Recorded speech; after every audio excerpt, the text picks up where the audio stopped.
कि भारत के संविधान के अनुच्छेद 226 और 27 के अधीन। You are reading in Hindi. Do you think that I will understand? Why you want to read unnecessary? वही जो किताब हुजूर को हमने दिया है उसका हिंदी अनुवाद प्रकाशित हुआ है विधि साहित्य प्रकाशन विधायी विभाग से। तो हुजूर पैरा 101 और 102 हुजूर देखा जाएगा, उसमें इसी का अंग्रेजी है। Sorry, again you are submitting in Hindi. I am not able to understand. तो हुजूर यही तो रोना है, हम भी अंग्रेजी नहीं समझ रहे हैं ठीक से। Good. तो If you are keep on arguing the matter in Hindi, I am not able to understand. With reference to para 138 of the full bench decision, you are required to furnish translated version. तो You are not complied my previous order, therefore I have rejected your claim. तो इसीलिए तो उसको वापस लेने के लिए हमने आईए फाइल किया। हमारा ये है वैसी उसी फुल बेंच का डिसीजन को देख करके Sir, take up this matter and test before the LPA bench. LPA bench हुजूर हम जाएंगे जब हुजूर। No, I have rejected your petition. नहीं रिजेक्टेड तब फुल बेंच के लाइट में हुजूर रिजेक्ट करना है। With reference to 138 full only. Bench Hindi के पक्ष में है। वो जो है 139 जो है वो फुल बेंच के माननीय एक न्यायमूर्ति का विचार है। फुल बेंच का जो आदेश है वो 79 में है। 79 में स्वर्ण सिंह बग्गा केस संपुष्ट हुआ है। Sorry, Mister, please, why don't you try test my order before the LPA bench? Your case is already over. I have called the next case. नहीं तो बिना सुने हुए हुजूर आगे बढ़ने का नियम नहीं है। पहले सुन करके हुजूर को आगे बढ़ना है। इस तरह से मतलब आज से हिंदी में नहीं हो रहा। आज भी पटना हाई कोर्ट में सब न्यायमूर्ति सुन रहे हैं। अब हुजूर कह रहे हैं कि अंग्रेजी अनुवाद आप ही दीजिए। सर, हम तो कह रहे हैं कि अनुवादक विभाग से मांग लिया जाए। अनुवादक विभाग यहाँ है, आजादी के पहले से है। उनको जो तनख्वाह मिलता है उसमें हमारा हिस्सा है, हमारे मोकिल का हिस्सा है। तो उससे मांगने में हुजूर को क्या जाता है?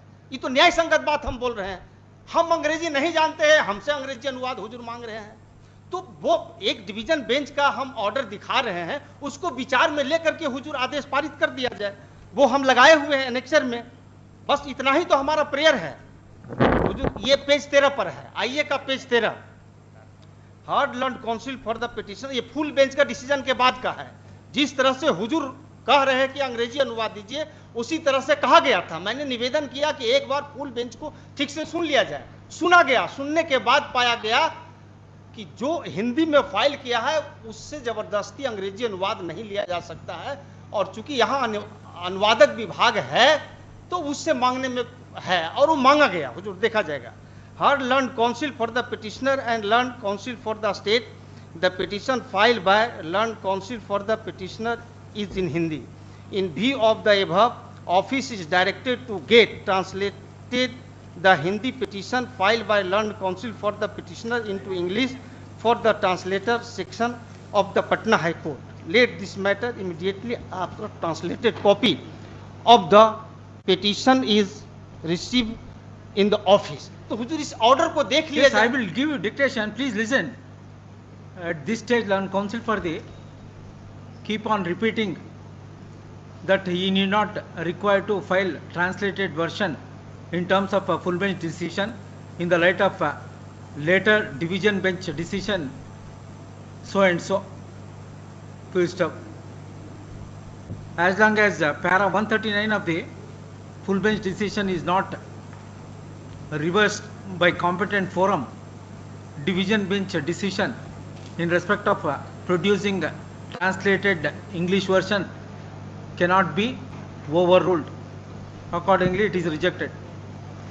सर एक चीज और दिखा देते हैं, पैरा 12 हुजूर देख लिया जाए फुल बेंच का। पैरा 12 में स्वर्ण सिंह बग्गा केस का हवाला है। स्वर्ण सिंह बग्गा केस संपुष्ट हुआ है फुल बेंच से। पैरा 12 हुजूर हम पढ़ देते हैं। Mister council, I have heard you sufficiently. Please don't disturb the proceedings. हुजूर ये मतलब अभी अगर इसी तरह से तो हुजूर। All right, keep on arguing the matter. Ji Hazur para 12।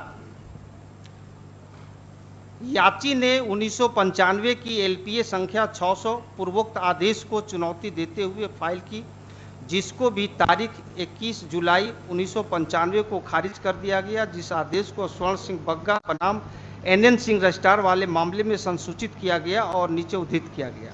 यह लेटर्स पेटेंट 1995 की CWJC संख्या 2825 में विद्वान एकल न्यायाधीश द्वारा पारित तारीख 9 मई 1995 के निर्णय के विरुद्ध निर्देशित है, जिन्होंने उपरोक्त मामले को संविधान के अनुच्छेद 348 में निर्दिष्ट करते हुए खारिज कर दिया गया था।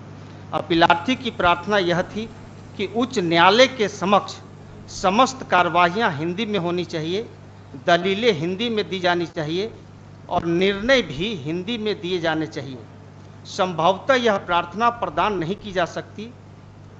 किसी व्यक्ति के लिए यह कदापि वर्जित नहीं है कि वह हिंदी में आवेदन फाइल न करे और न ही किसी व्यक्ति के लिए इस प्रकार का कोई वर्जन है कि वह हिंदी में दलीलें न दे सके, और वास्तव में अनेक मामलों में इन बातों को इस न्यायालय द्वारा स्वीकार किया जाता है। और ये स्वर्ण Singh Bagga case full bench से संपुष्ट हो गया। वो पैरा हुजूर 79 से स्पष्ट होता है।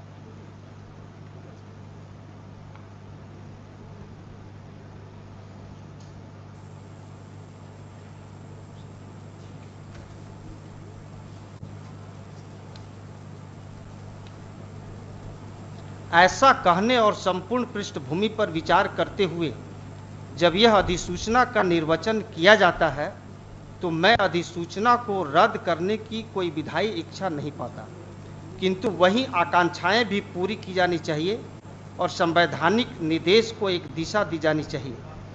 अतः मैं इस निष्कर्ष पर पहुंचता हूं कि भारत के संविधान के अनुच्छेद 348 के अधीन शक्तियों का प्रयोग करते हुए जारी की गई अधिसूचना किसी खामी से ग्रस्त नहीं है। अतः विनय कुमार सिंह पूर्वोक्त मामले के निर्णय की शुद्धता को इस पूर्ण पीठ द्वारा उत्तर के लिए उचित ही निर्दिष्ट किया गया है और उस विस्तार तक हम तारीख 1 मई 2015 के निर्देश करने वाले आदेश में विद्वान न्यायाधीशों द्वारा व्यक्त मत से सहमत पाते हैं।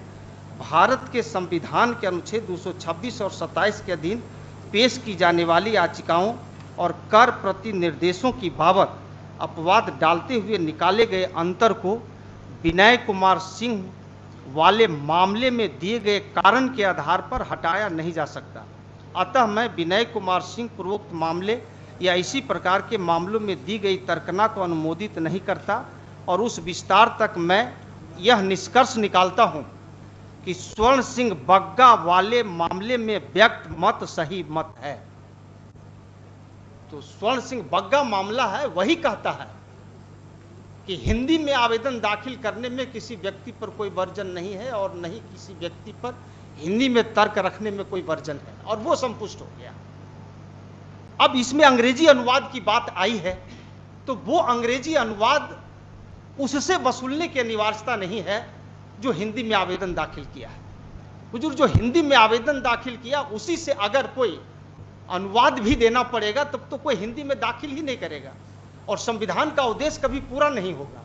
हुजूर, भारतीय संविधान का अनुच्छेद 343 से 351 देश की भाषा हिंदी को आगे बढ़ाने के लिए कहता है और अंग्रेजों की भाषा अंग्रेजी को पीछे करने के लिए कहता है। फुल बेंच भी यही कहता है। Don't give lecture here.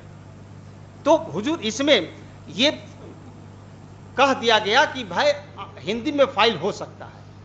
अब अंग्रेजी अनुवाद की बात है तो यहां अनुवादक विभाग आजादी के पहले से है, इसी पर्पस के लिए। Sir, don't give lecture sir. Whatever the submission you want to make, you restrict your with reference to your petition. तो हमारा सबमिशन यही है कि स्वर्ण सिंह बग्गा केस पूर्ण पीठ से संपुष्ट हुआ है, जो ये कहता है कि किसी व्यक्ति पर हिंदी में आवेदन दाखिल करने में कोई वर्जन नहीं है और न ही हिंदी में तर्क रखने में कोई वर्जन है। जहां तक अंग्रेजी अनुवाद वसूलने का सवाल है तो वह आवेदक से वसूलने की अनिवार्यता नहीं है, वो अनुवादक विभाग से भी किया जा सकता है। हुजूर, हमने इसके लिए आवेदन भी दाखिल किया है कि अनुवादक विभाग से अंग्रेजी अनुवाद मांगे।